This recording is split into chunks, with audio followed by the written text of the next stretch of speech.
Bé, doncs ens trobem potser davant de la peça més única del conjunt d'obres artístiques del període de la seu episcopal. Es tracta de l'anomenat popularment retaule de pedra, però de fet és un mur pintat que representa, en aquest cas, unes escenes. En el primer nivell apareixen uns àngels i en els nivells més profuns, a la part inferior, apareix el que seria el rei, el faraó, que persegueix els hebreus en el pas del Mar Roig. Al segon registre hi hauria la representació del Tetramorfos, dels quatre evangelistes, i a la part superior, possiblement, la representació de Sant Pere i Sant Pau. Aquesta peça és tan important perquè està cobrint l'absis original del segle VI i, per tant, la seva cronologia aniria des del segle VI fins a principis del segle VIII.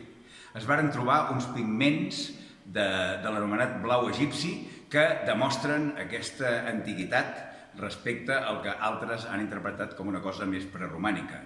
També tenim la datació de la biga de fusta que divideix l'espai, que ens situa entre el segle V i principis del segle VI. Per tant, estem parlant d'una joia única en el context de l'art medieval europeu i que encara està en estudi per acabar de discernir alguns dels seus elements.